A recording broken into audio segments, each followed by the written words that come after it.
And I'd now like to yield to Ranking Member Kritz, who will be introducing our next witness. Dr. Robert Weiner is a professor at George Washington University. Professor Weiner has authored or co-authored 4 books on energy markets and oil.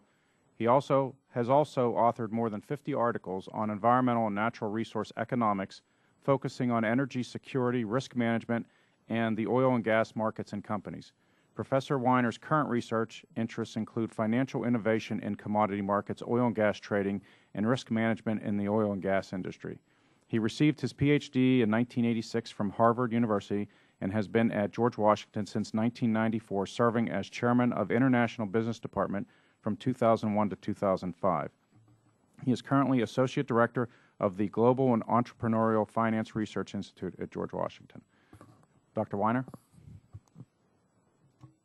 Mr. Chairman, Ranking Member, other members, thank you very much for the opportunity to be here. I would like to say that I am not representing anyone except for myself as a student of the industry. What I would like to do is to divide my remarks into 3 parts. First, where prices are and where they're going, and the implication for small business.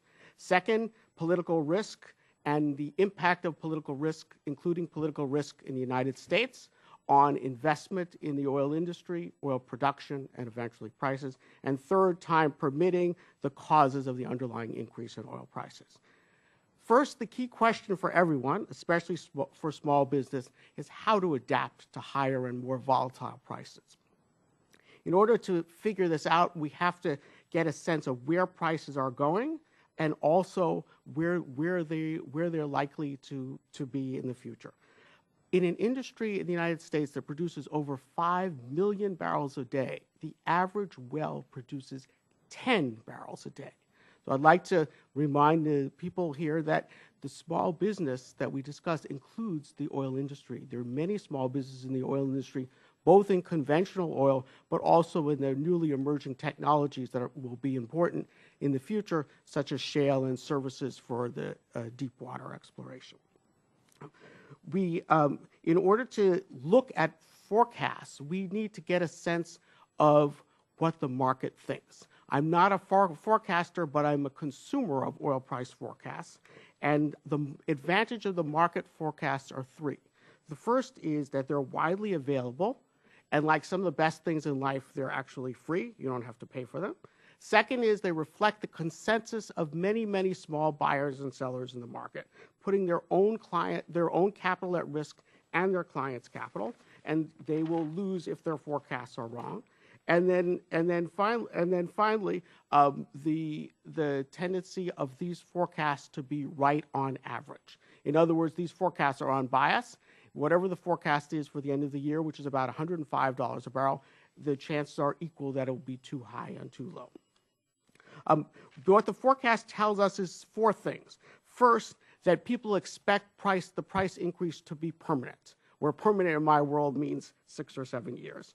The futures price for the end of 2016 is $105 a barrel, only slightly below today's $110 a barrel. And of course, future price expectations include expectations about the deliberations of this august body in terms of the ability of the U.S. or the lack of the ability of the U.S. to increase production. And so that skepticism or concern is inherent in prices. Second is prices are expected to stay high but plateau. No future increase in prices unless there are some political events that are hard to predict, such as those in Libya or in Japan or indeed in the Gulf of Mexico. The idea of peak oil, which is the third idea, is simply not supported by expected prices.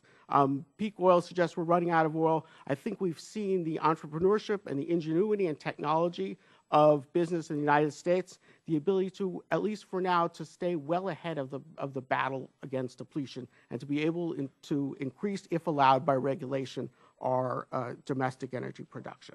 And finally, there's no intrinsic value for oil.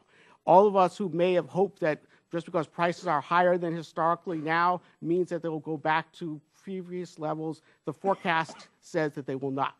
The new normal is that there is no normal.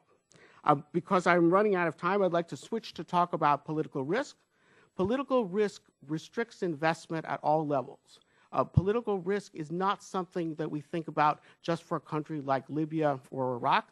Political risk is very much present in the U.S., especially in the deep water Gulf of Mexico and in shale, because of uncertainties about environmental effects and difficulties of the industry in getting permits and permission to drill.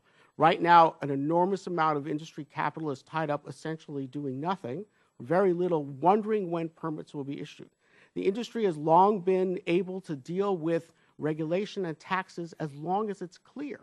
As the president of Exxon said a few days ago, the U.S. is a very difficult country to do business right now. Political risk means it's hard to figure out whether the industry should invest. Without more investment, there won't be more production. And without more production, there can only be higher prices. I see that I'm out of time, so I'll reserve the rest of my remarks for my written testimony. Thank you very much.